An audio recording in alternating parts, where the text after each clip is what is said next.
We're going to examine the left shoulder. We start by looking at the appearance of the shoulder and comparing it to the right shoulder. Is there obvious deformity with elevation of the distal clavicle? Is there atrophy? Sometimes you can see this better from posteriorly. You get behind the patient, you can see if there's an obvious scoliosis or if there's deformity that's more easily seen posteriorly.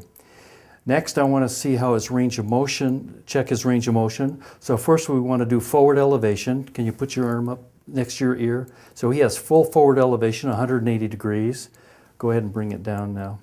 And external rotation, put your elbows next to your body and bring your arms out. And comparing the two sides, he's got full external rotation. And the next is internal rotation. How far up your back can you reach? So you can document this instead of counting degrees, which is easy with external rotation.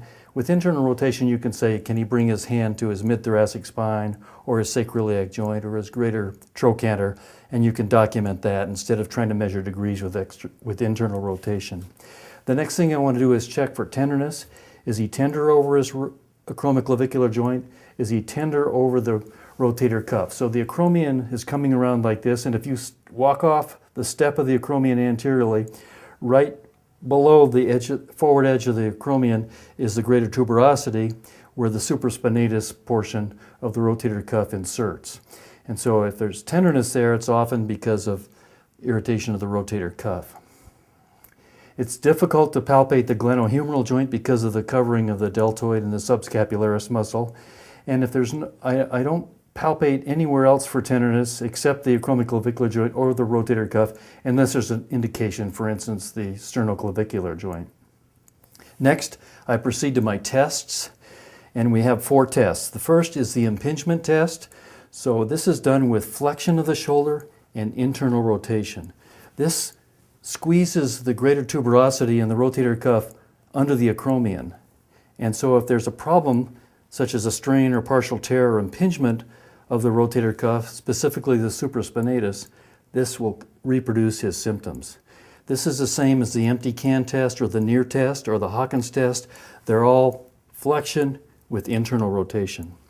The second test is a test for acromioclavicular joint pathology, and this is the patient, in this case, adducts his shoulder. Can you reach across this way, John?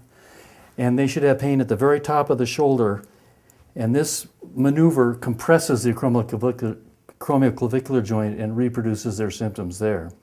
The third test is for bicipital tendinitis. The bicipital groove is just distal to the rotator cuff.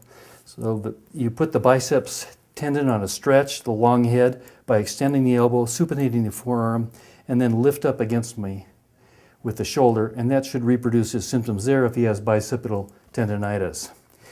Next, what I do is I abduct and externally rotate the shoulder and see if this produces symptoms.